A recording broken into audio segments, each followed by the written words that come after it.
বাড়িতে এরকম একটা ভর্তা করবেন, হাঁড়িতে 2টো ভাত বেশি নেবেন, কারণ সবাই এই ভর্তা দিয়েই এতটাই খাবে যে আপনি হাঁড়িতে ভাতের পরিমাণ বেশি না করলে পরে ঠকতে হবে।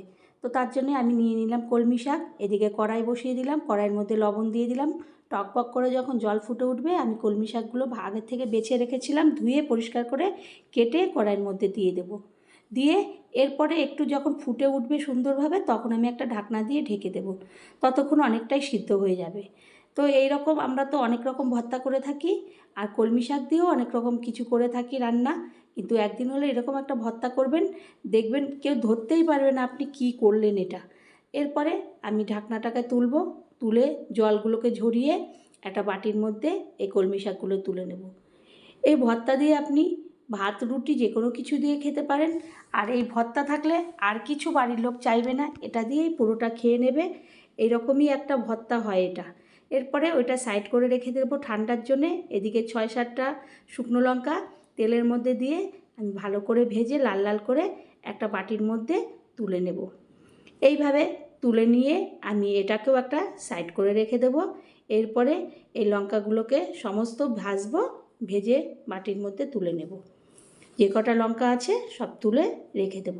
এদিকে ঠান্ডা হয়ে গেলে কলমি শাকগুলোকে একটা মিক্সিং জারের মধ্যে নিয়ে নেব ওর মধ্যে রসুন।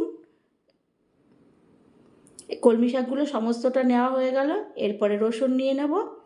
রসুন নেওয়া হয়ে গেলে ওর মধ্যে আমি লঙ্কাগুলো দিয়ে দেব, যে শুকনো লঙ্কাগুলো ভেজে রেখেছিলাম সেই শুকনো লঙ্কা দিয়ে দেব।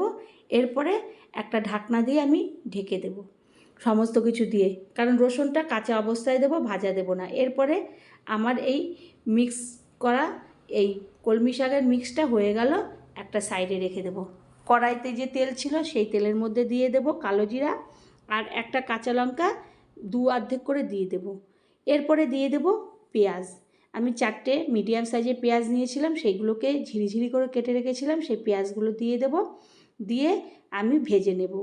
যখন পেঁয়াজটা একটু ভাজা হয়ে নরম নরম হয়ে আসবে ততক্ষণ পর্যন্ত আমি ভেজে যাব, আর লঙ্কাটাকে একটু গালিয়ে দেব। এরপরে দিয়ে দেব আমি মশলার মধ্যে হলুদের গুঁড়ো আর লবণ, আর কিছু এখানে ব্যবহার করব না।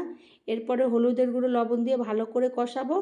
আবার কিছুটা 6-7টা গোটা রসুন দিয়ে দেব। এমনি তো মিক্সিং জারে বেটে নিয়েছি রসুন, সেটা তো আছে, আবার গোটাও দিয়ে দেবো, কারণ রসুনের পরিমাণটা যত ভালো দেব আর ভর্তাটা খেতে তত সুন্দর হবে। তারপরে মিক্সিং জার থেকে ভর্তাটা আমি কড়াইয়ের মধ্যে ঢেলে নেব, নিয়ে আমি সমানে নাড়তে থাকবো যাতে না তলায় ধরে যায়। এইভাবে নাড়তে নাড়তে যতক্ষণ না শুকিয়ে আসবে ততক্ষণ আমি এইভাবে নাড়তেই থাকবো।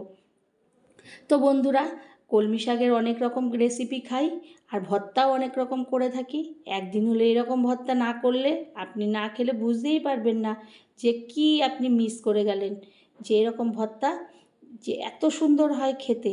এরপরে নাড়তে নাড়তে ভালো করে সমস্তগুলো যদি নিচে ধরে যায় তাও কাছিয়ে সমস্ত চারিপাশ থেকে একদম পরিষ্কার করে একটা যখন শুকিয়ে আসবে একটা বাটির মধ্যে এরকম ভর্তাটা তুলে নেব। আর যেহেতু আপনি ভাত দিয়ে যখন মাখবেন গোটা গোটা রসুন আছে, মুখে যখন পড়বে আপনার খাওয়াটা অমৃতর মতন মনে হবে, এত সুন্দর। এখানে শুকনো লঙ্কা ভাজা দেওয়া, কাঁচা লঙ্কা দেওয়া, আর রসুন গোটা গোটা আছে, আর ভেতরে মিক্স করা আছে। একবার হলেও এরকম ভর্তা করবেন গরম ভাতে, সেদিন বেশি ভাত লাগবে। ভালো লাগলে আবারও কোনো রেসিপিতে দেখা হবে। ধন্যবাদ।